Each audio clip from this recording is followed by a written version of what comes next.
Good afternoon, everyone, and welcome to Webinar Wednesdays. Today's webinar, titled An LD Primer for Adult Educators, Part 2. We're excited and honored to have Dr. Rochelle Kenyon back with us today, and she will be facilitating our webinar today. Throughout the presentation, you may have questions that you would like for Rochelle to answer. So just feel free to enter those questions into the Q&A option at the top of your screen. Rochelle will address them accordingly. Also note that your microphones are muted and you will be in listen-only mode. Today's presentation, like all presentations of IPDAY webinars, are recorded and archived for you to review later or to share with your colleagues. Rochelle, I know you have a jam-packed agenda, so I'm going to turn it over to you so we can get started. Thank you.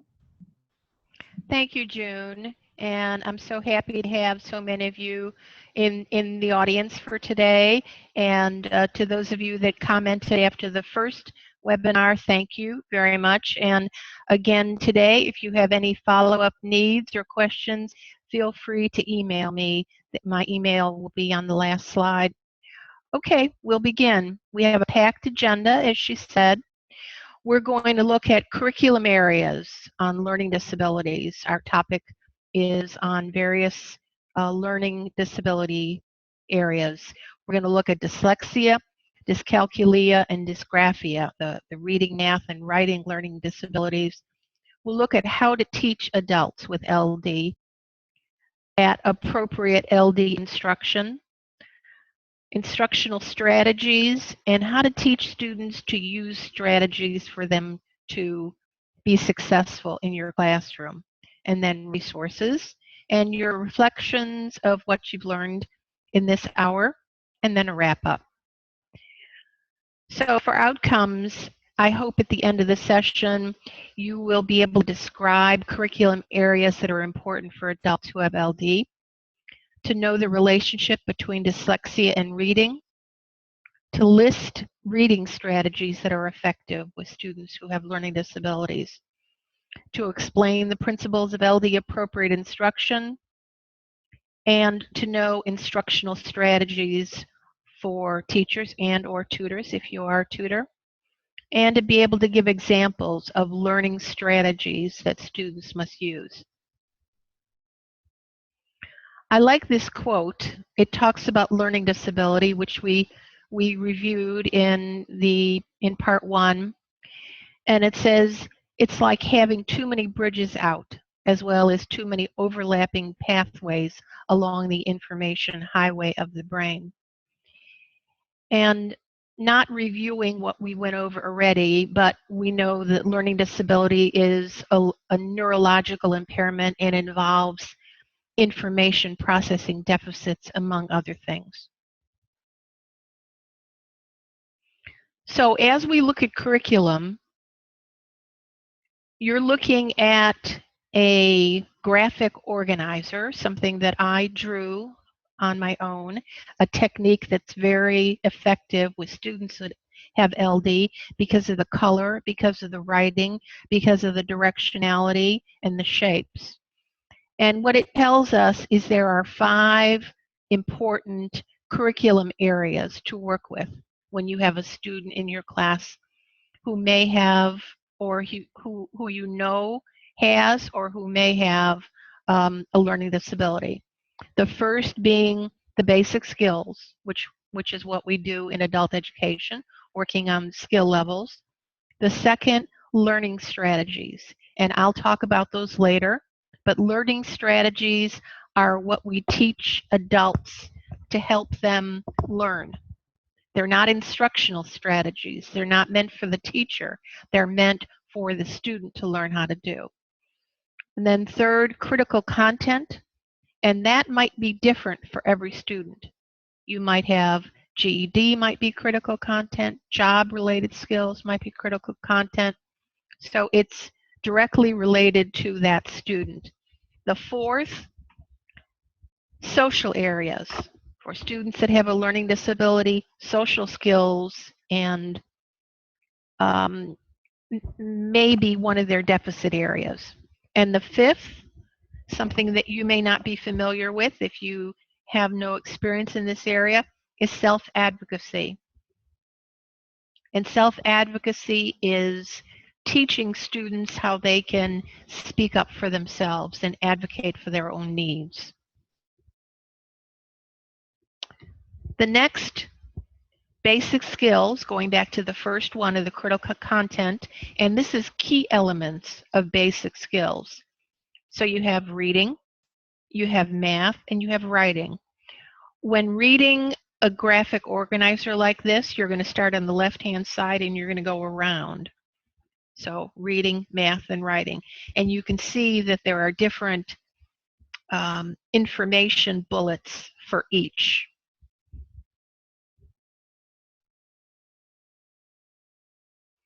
Okay, looking at reading. Reading is greatly affected for someone that has a learning disability, possibly, depending on their area of deficit. So when you look at an able reader, let's say such as those of us that are involved in this webinar, the first thing a reader would see the word that's in front of you, CAT. The brain recognizes the sounds or the phonemes. So looking at that, it would be K, T. And the third thing is then you link the sounds, and that helps identify the word. And the fourth part of that process is the brain applies meaning to the sounds, and the word becomes something that they're familiar with, like that picture. A problem reader starts out with the same first step, seeing the letters CAT, and the second step is the brain does not recognize the phonemes, and phonemes are individual sounds. So if the letter C means nothing, and the letter A means nothing, and the letter T means nothing, then the brain can't go beyond that to sound out a word and then know what the meaning is. So we have students that are at that level in our classes.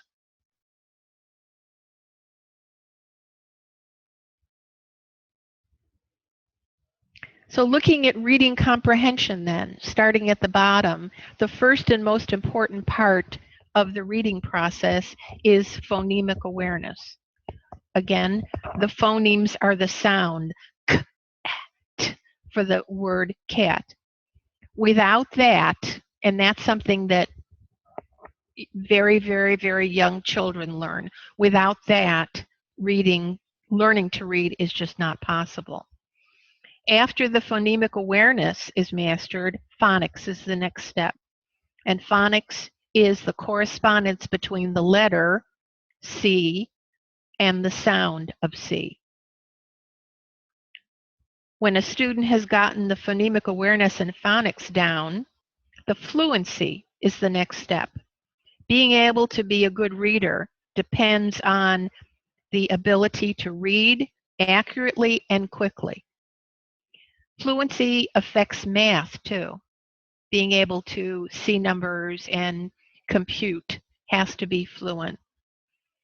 So if those three steps work well in a student, comprehension will be that interaction between what the reader can see and what the reader knows to establish meaning. If any of these steps are at a deficit in a student, that's where you'll have students that have dyslexia. And dyslexia is the learning disability that's affected by reading. With dyslexia, students can see letters backwards, upside down, or reversed, such as B, D's, Q's. People that are not very familiar with dyslexia, that's all they know is they see letters backwards.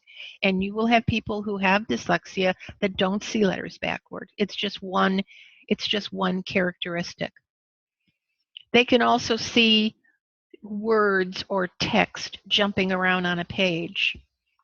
One of the first students I worked with in the 60s used to put his hands on top of the paper in front of him.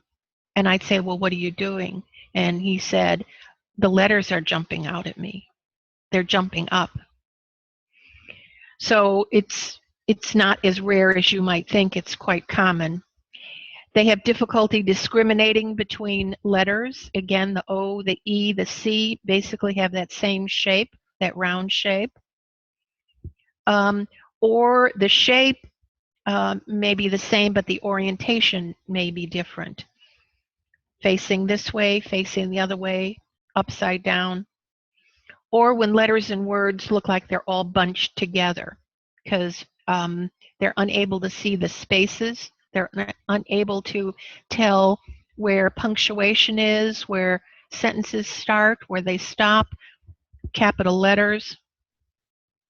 Or they're unable to comprehend or remember what they read. So those are the main problems in dyslexia. If you're in an adult basic education class, or if you're a tutor, something that you can do that is free and easy is do some basic screening. And questions like this are good screening tools. A simple question like, can your student tell if two sounds are the same or if they're different? P or B. If they can't tell the difference between a P sound or a B sound or whatever sounds you match, then they'll have phonemic awareness problems. And then that's someone that you would want to look at as far as an entire screening or diagnostic assessment.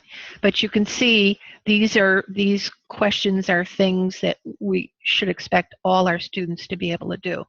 Can they say the alphabet? Can they match letters with sounds? Do they know the names of their letters? Can they sound out words?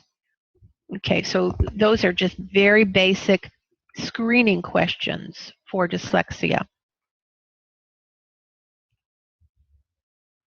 Okay, phonological awareness, which is another umbrella term. And this is the recognition that words are made up of a variety of different sound units. So the biggest is word awareness, that sentences are made up of separate words. And then going smaller, words then are broken down into parts, 2 or more parts, which means words have syllables. And then the smallest part goes back to phonemic awareness, that every letter has a sound. And it can be an initial, a medial, meaning in the middle, or a final sound. And students should be able to segment sounds, manipulate sounds. If I change the placement in the word BAT, if I put the T first and put the B last, they still should be able to sound those letters out and know what the word is. Okay, these are probably things that you're not that familiar with in adult education, but if you have a student that comes into your class who may have an undiagnosed learning disability, this may be something that you would be faced with. All right, so phonemic awareness, again, phonemes, the smallest unit of sound, being able to hear them, manipulate them. Phonics and phonemic awareness are not the same, even though they sound the same. We have 44 different phonemes in the English language. That's why English is really a difficult language to learn. And some of the phonemes are blends. There are more than a million words in the English language. So teaching the sounds, the 44 sounds, is a much easier and more efficient way of learning English. Okay, and at the bottom, the phoneme, which is the sound, and the grapheme, the letter. Knowing how to match up the sound for C and the letter for C and writing it actually.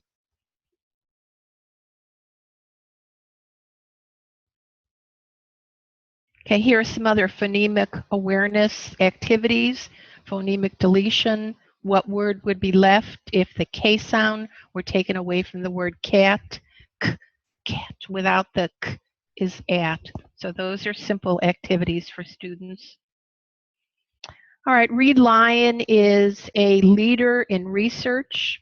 We actually had him I brought him in for a conference one year. He's an excellent speaker. And this quote is from him.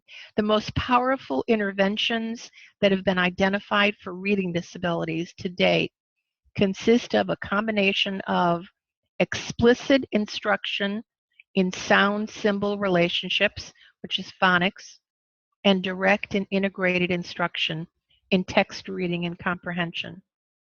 He's saying that this is a balanced approach and it's necessary for adults as well as children to learn to read. So there are the first two clues: explicit instruction and phonics. And direct instruction are the most successful strategies to use with students learning to read. Okay, what are effective general reading strategies? And here they are. Predicting.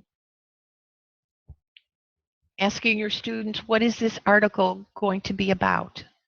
Reflecting. What do they already know about the article or the topic? Anticipating. What questions do they have that might be answered in the passage? Questioning to come up with the main idea. Story mapping, which is like the graphic organizer that I showed you. Paraphrasing, summarizing, that's taking the information and putting it in their own words. Adapting materials, so the font size, the style, all of those things are more appropriate for the student. The structure of language and fluency, all of those are effective reading strategies. All right, that's the section on reading, so we're going to go to math. Dyscalculia, or dyscalculia, some people pronounce it, is the math learning disability. And it's a neurological disorder, and it involves computing and all the other skills involving mathematics. So it's recognizing numbers, knowing the basic functions and identifying one from another, estimating, knowing fractions, knowing sequences. So if the question that I gave you was, what is 5 times 2? And I said, you can use a calculator. Well, that would be a great thing to do to get the answer quickly. But if you don't know what the times function is and you don't know how to find that on a calculator, then all you would be doing is getting the wrong answer faster. So if you look at the bottom of the screen, you'll see that there's 3 steps in this problem. And sequencing is a very, very big thing. That would be something I would write down in either reading or math or whatever area you were looking at. Sequencing for students that have a learning disability is important. So anything that I would do, I would have a sequence of steps. And I would have it so that one could be checked off, and the next could be checked off, and the next could be checked off, so the student could keep track of where he or she was in the process. I always encouraged calculators because memorizing facts is sometimes difficult for students who have processing difficulties. So I had talking calculators, I had calculators with tape printout, just about anything that a student could use to help them would be the way to go. And they would have to then be able to use or have those same tools on their own. Extra time, of course, you're familiar with extra time for accommodation. Think alouds. And if you're not familiar with think alouds are when every step of a process is spoken out loud. Okay, first, I'm going to take these numbers and I'm going to add them together. Check. Second step, Next, I'm going to, like that. So when a teacher uses think alouds, a student who has a good auditory memory can just replay that in his head. Okay, now what did she say? She said, if I do this and I do this. So think aloud, that's another good strategy. And again, the series of steps sequencing so you can keep track of steps in written format is a good strategy as well. Working in columns, having graph paper or something that will help students work in columns. The students that I worked with that failed things like the GED or other such tests failed not because they weren't smart enough to know the answer, but because they had difficulties with things like working in columns, putting the answer in the right place, that kind of thing, that were all related to their disability, not to the fact that they weren't smart enough to know. When I had math classes, I used that fourth bullet, and that's I actually used highlighters. Every student had a calculator, and I used highlighters so that the, red was always for the plus key. Blue was always for the multiplication key. And they learned things that way because they were able to, they knew color coding very well. And again, if I did it in the classroom, then it was something that went with them home so they could do it outside of class too. When you're working with students that have deficits, you're going to look at developmental areas. For math, you're looking at manipulative first. So it's the most concrete, basic level. Manipulatives and models, things that they can touch and things that they can feel. Then the representational level, which would be pictures, to match up a picture with what they need to do. Next, abstract levels, which might be worksheets. The fourth level would be rules, relationships, then algorithms. Practice, practice, practice, practice to mastery. And then being able to use all their skills to actually solve problems.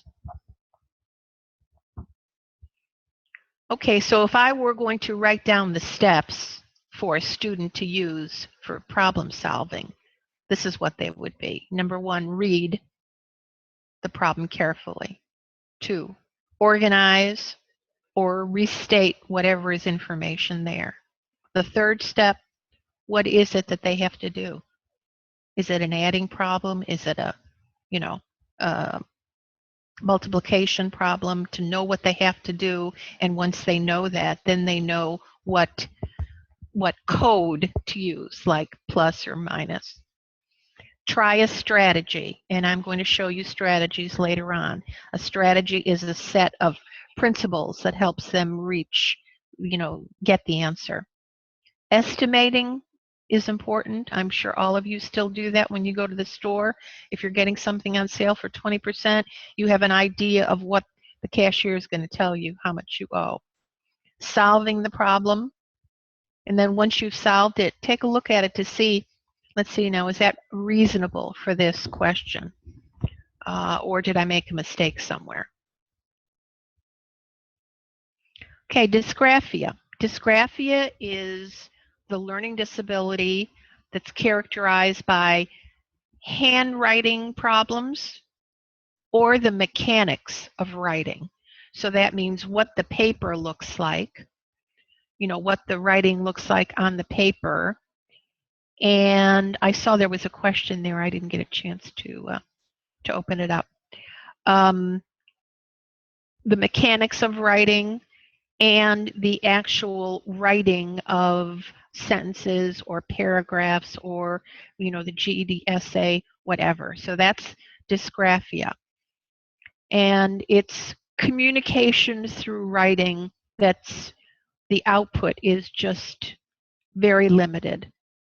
It's disorganized, it has no purpose, the mechanics is all wrong, the word choice, the spelling is all wrong, and the handwriting may look like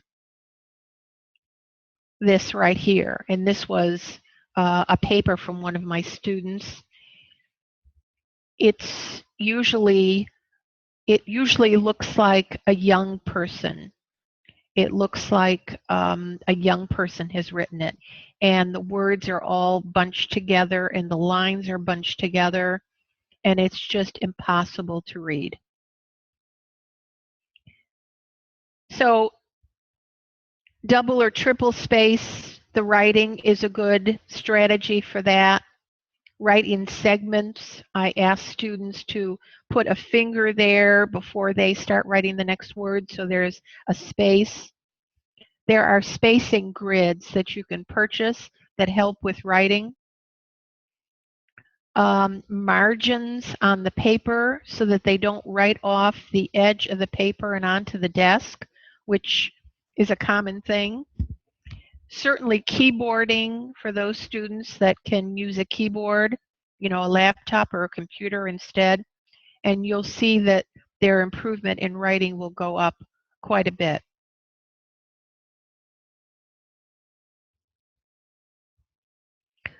Okay, we'll look at some writing strategies, and there are a number of different writing strategies.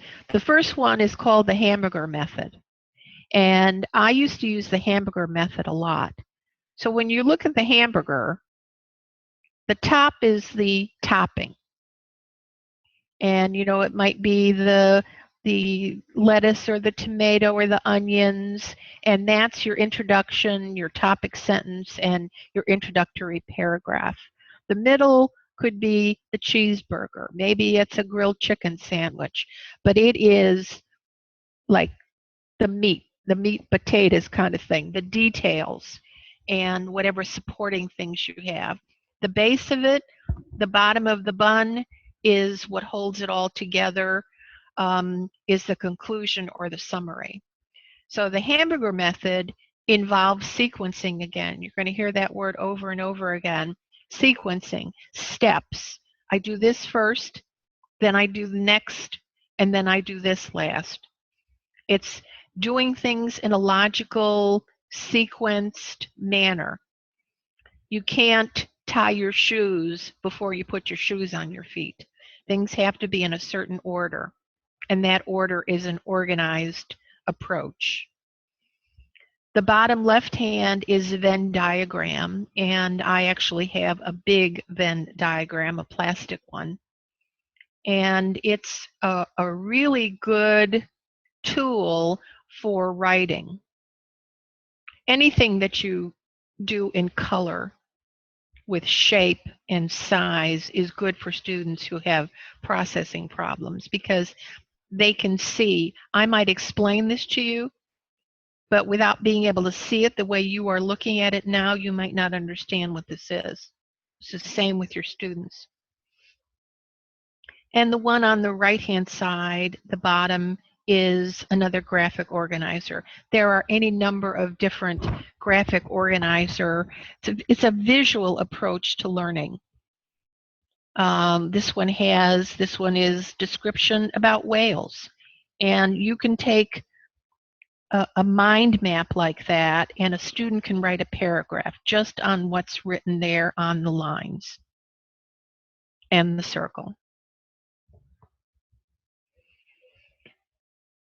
All right, another quote.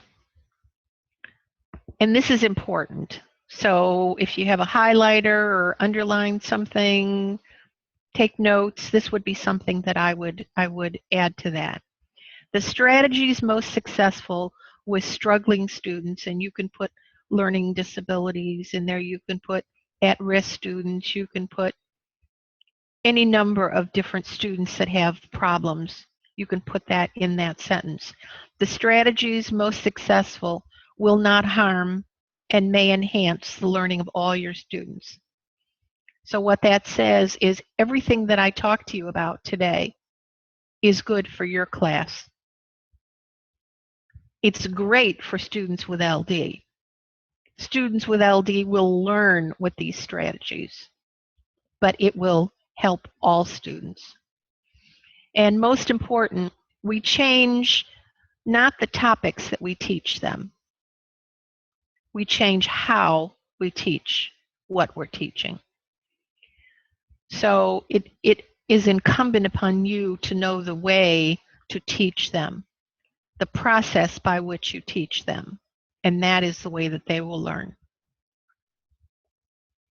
Okay, LD appropriate instruction. And in this, we did talk about earlier the 3 most successful instructional strategies according to all research that's been done in the field of adult education and with children. Direct, explicit instruction, multisensory instruction, and strategy instructional models that I'll show you. These are the 3 most successful approaches.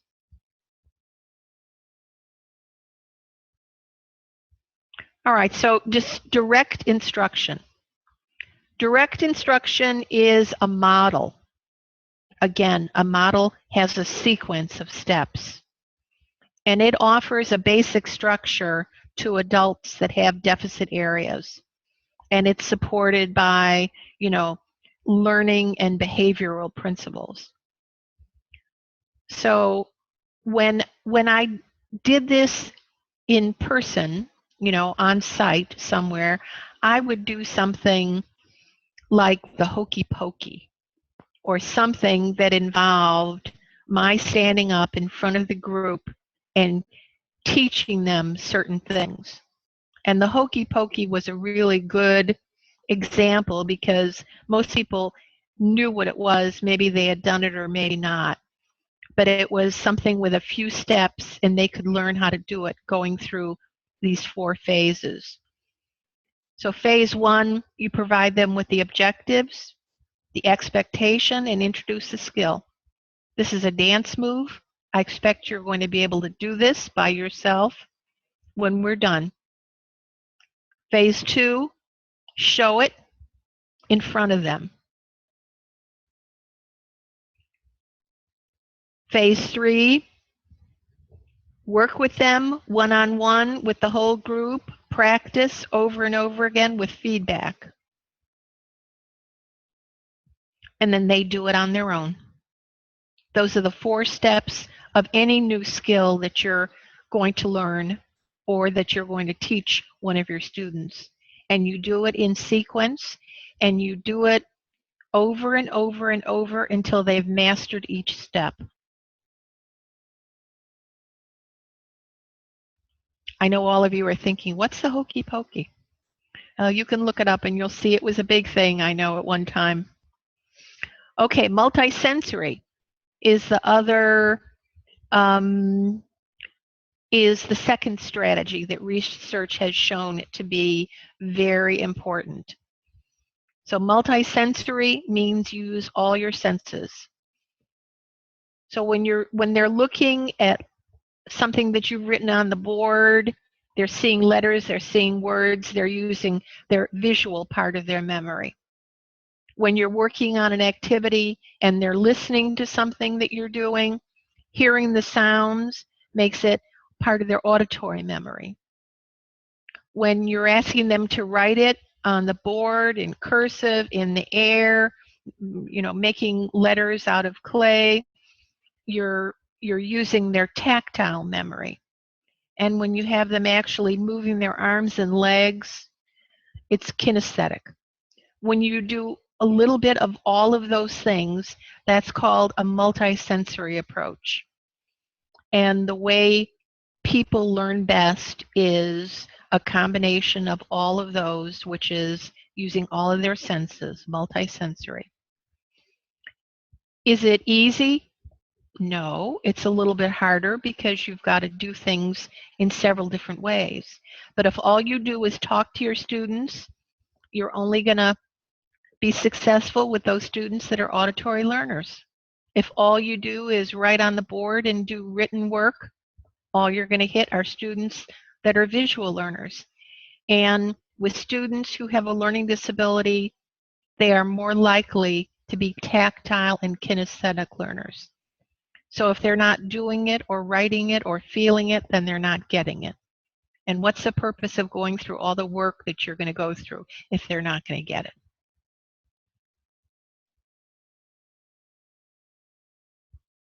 Okay, so using it all together makes it a multisensory experience. So we're talking about instruction, so let's talk about the principles to make it effective instruction. As I just said, don't you want your instruction to be effective with students? Don't you want it to make a difference? So if so, research has shown us these are the techniques that we should use.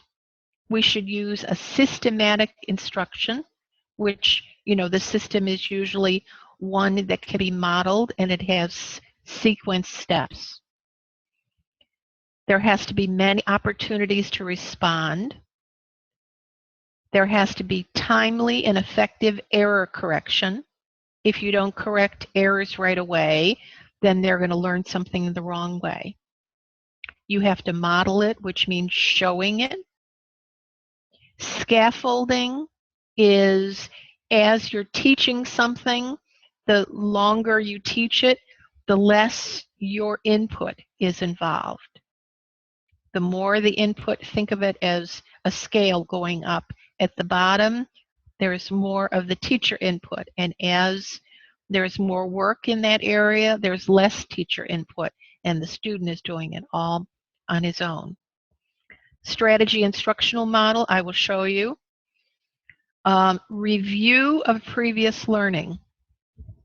For those of you that were with me on part 1, and we talked about reflections, and that was the homework assignment I gave you. A reflection, reflection question was, what did you learn today? So the purpose of that question, which I did with students all the time, was to get them to rerun the tape recorder in their brain. And the question then becomes, oh, okay, well, what did she teach me today? Which forces them to go back and remember, okay, I learned about this, and I learned about this, and I learned about this. An excellent tool for them to review what has been learned. And also when you start a new class or a new subject, always reviewing, what has just been learned. That's really very good for auditory memory. Presenting material in small steps. Again, that's sequencing, one step at a time. We can't learn a lot of stuff because our brain just can't handle a lot all at once, but we can learn things in small steps. Guided practice is with teacher assistance, and extensive practice is just over and over and over and over and over. Okay, mastery, and that's what we're talking about with over and over. To learn a skill fluently, the student has to practice the skill correctly.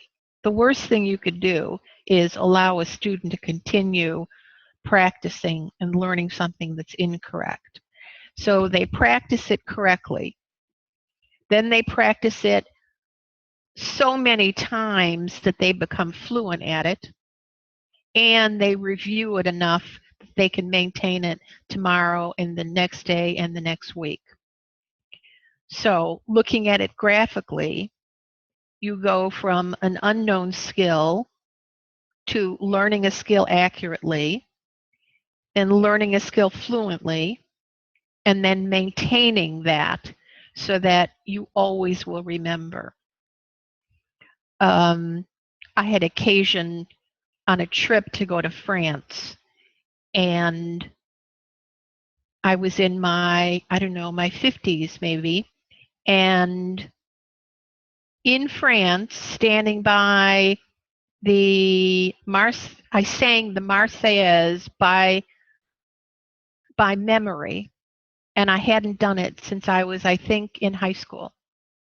So when memories are embedded, when they've been practiced to the extent that you remember them forever, I remembered something from so many years ago, I didn't even know that it was still in my brain, but it was.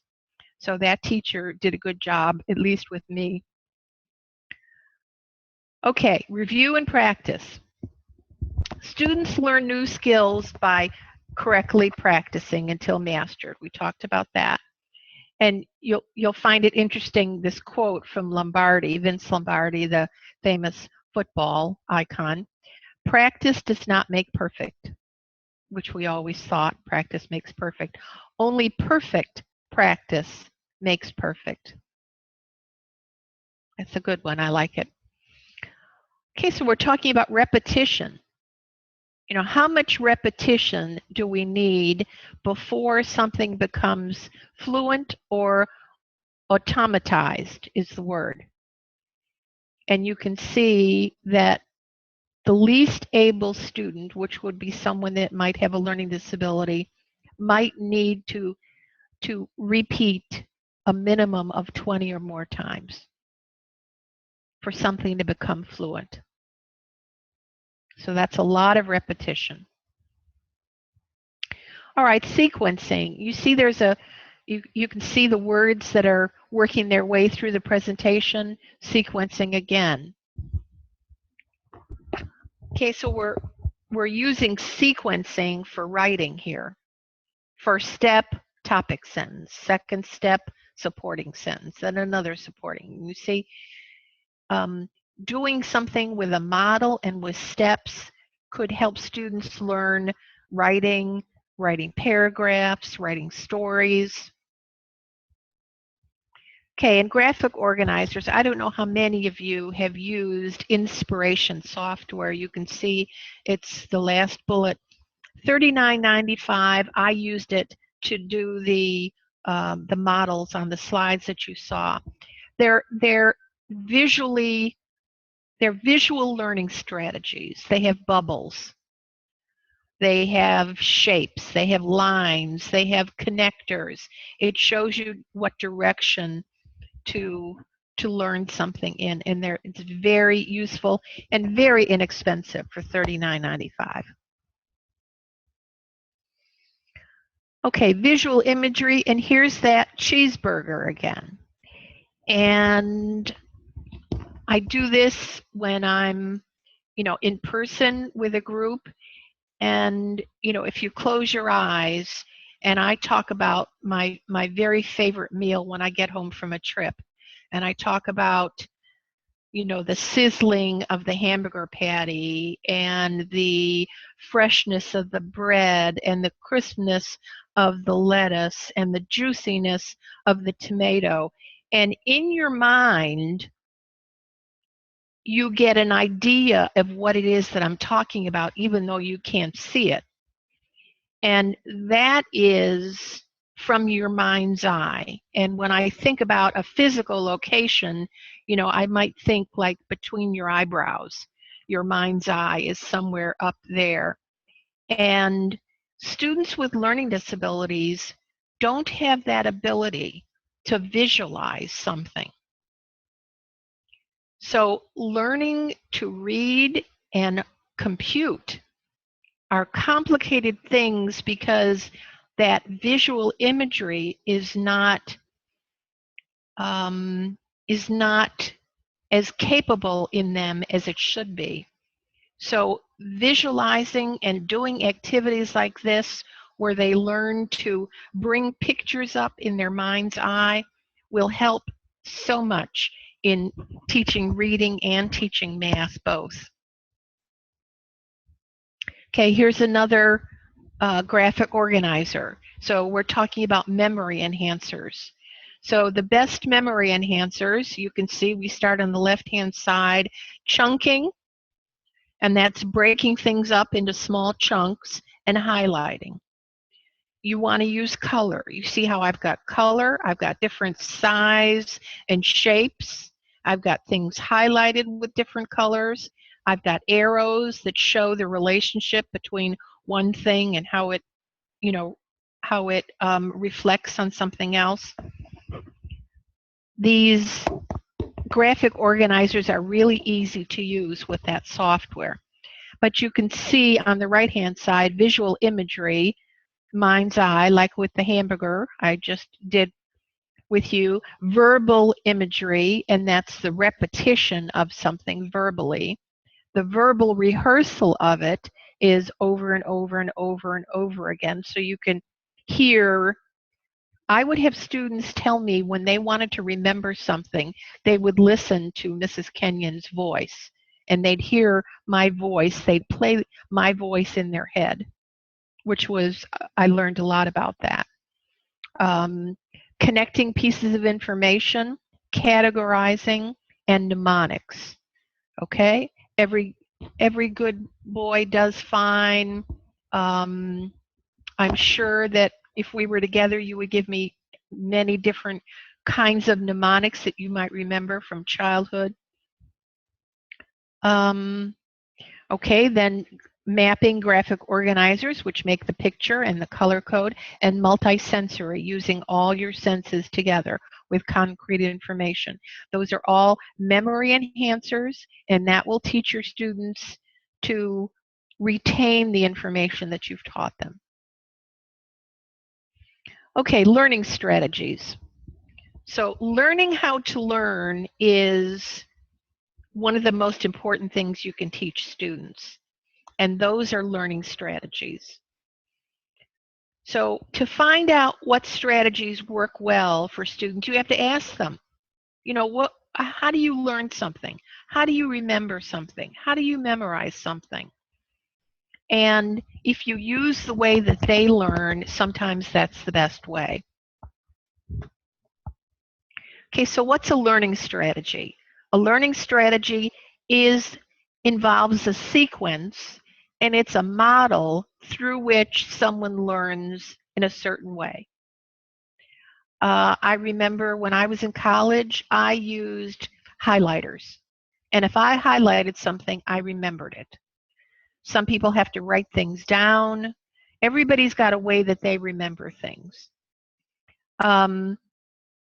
So the third bullet says that you have to have a clearly defined approach and an order. There have to be limited steps, easy to understand wording, actions that you can observe, and a remembering system. So what I want you to remember is that this is a remembering system. A remembering system. So here's an example. A strategy instructional model is a 5-step remembering system. And it's the way that you teach students how to remember new information. Step 1, you describe what it is that they have to remember. Let's say, for example, it might be something in math. So they have to know what the goals are and how they go about using it. The second step, and this is similar to the hokey pokey that I was talking about. You describe what it is you're going to teach them. Second, you model it. So you demonstrate out loud, or you perform it physically so that they can see how it's done. And then step 3, they have to learn, based on what they heard you do, how to describe the steps in their own words. First I do this, then I do this, then I do this. You know, with dancing, that's an easy thing to do, because when you're learning dance steps, you know, you learn them like one at a time. The 4th step in the remembering system is practicing with guidance by the teacher. And the 5th is doing it on their own. So a strategy instructional model, again, is a sequence of steps to teach someone how to do something. And that's a generic thing. Okay, here's an example. So this is a graphic organizer. This is called the START strategy. Now, many strategies are mnemonics. And this is a mnemonic. START is a mnemonic. S stands for something, T stands for something, A, R, and T. So when you look at this visually, you can see that there's 5 circles. Okay, the task is in the middle. The objective is understanding what I read in a paragraph. That's my goal. That's my objective. And how do I get to it? There's 5 steps. Starting on the left-hand side, you can see it says begins with S, stopping after each sentence. Well, after the teacher says that enough times and after the student says that enough times, they'll know S. S means stopping after each sentence. And then you see followed by the T, trying to picture what it's saying. What is T? Trying to picture what it's saying. Then next, ask myself questions to see if it makes sense. A, what is A? So you can see how building a model like that is a strategy. It's a remembering system. And in the end, after the student has learned all the steps, they'll just know the START system. Oh, I know the START. The START strategy is for helping me to read and understand a paragraph. So it may look challenging, but the way you teach it, students, I met students years and years and years after having them in class, and they'd remember them. And I had so many of them. So first letter mnemonics, like this one. This is the list strategy, lists. They're not all easy like this. So they don't all make up a word like LISTS. This is a strategy for making and memorizing lists. First step, look for clues. L. Investigate items. I. S. You see? They're not all like that, but you know, I had students help coming up with names of the strategies. And that was helpful. If they named them, they sometimes remembered them better. This is the WRAP strategy.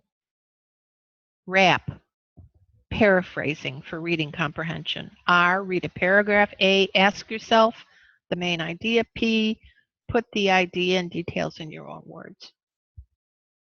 Okay, so you get the idea. Power strategy.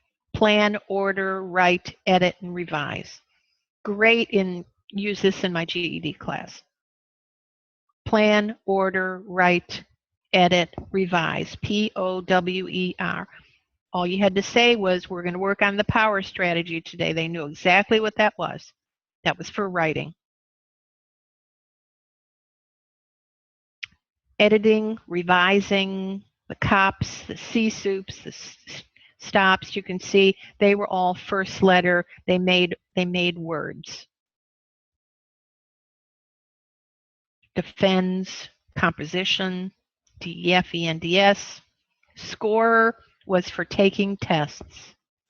S, schedule appropriate time. C, get the clue word. O, omit things that are hard. R, E, R. The score was for taking tests.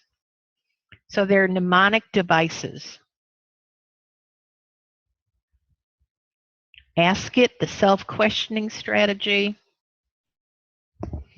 Okay, so those are students' strategies to teach them to improve their learning. Classroom strategies, classroom atmosphere, making the atmosphere something that students will enjoy being at, making it enjoyable, give them whatever tools they need to have. Okay, so my last question then, how do I plan for an adult education student with either a diagnosed or undiagnosed learning disability so that he will improve performance and remain motivated to learn? First bullet, find out what he's good at and maximize his strength. How do you know what a student's good at? Ask him. That's a good activity. Give everyone a piece of paper. You know, on this side are the things that you're great at. What are you really good at? Second, minimize his weaknesses. If he's not strong at this, then giving him tasks that involve his weakness is just going to make him realize that he doesn't want to be there to begin with. teaching through their preferred modality. Well, how do you know that? You have to give them a learning style assessment. Lots and lots of assessments. And probably about 20 or at least 20 of you asked me for packets with free learning style assessments last time, and I sent those out to you. So there's lots of different free learning style modality checklists. And by using successful strategies that are proven effective for students with LD. Okay, and we've already talked about those. All right, resources. First one is focus on basics. There is an entire issue from 2007. I was an editor on this, and the entire journal is on learning disabilities, and it's online. It's excellent. The second one is LD Online, and there's a lot of wonderful articles there on basics. The third bullet, the teaching learning process and learning disabilities. A lot of this material is covered in that. It's all on teaching, how to teach students with LD. The fourth one is the same thing, effective LD teaching practice. The last one is from Wiley, and it's Adults with LD, a review of the literature. You'll find that interesting if you want to read more about literature. Links has the Disability and Adult Ed Community of Practice. Now the name just changed, and I didn't change this slide. I think equitable, they included something about equitable outcomes to that. Learning to Achieve, Professional Guide to Educating Adults with LD. You can find that online. And everything that you could ever want to know about learning disabilities is in there. And the same question that I asked after the last section, what was the most significant thing you learned from this second section, is what I would ask you if we were together in person. And those of you that want to email me with the answer to the question, I'd be happy to get it and give you feedback on it. And my email is there. We have a little bit of time. Are there any questions that were saved here that I didn't get a chance, that I didn't see?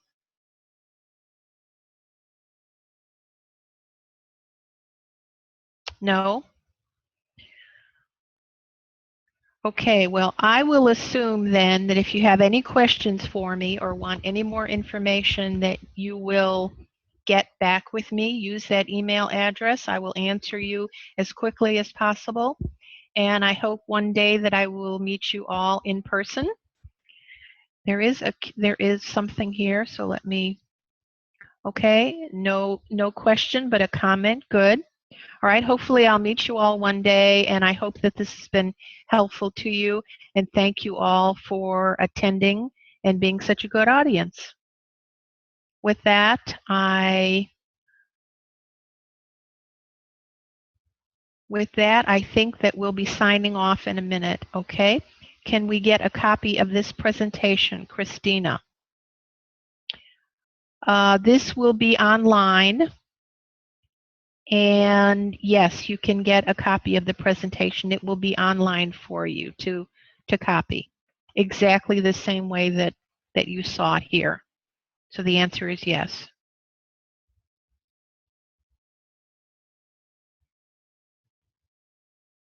You're very welcome, Christina, and everybody else. Any last questions? We have another, looks like 1 minute. Okay, then I look forward to hearing from some of you. Thank you so much.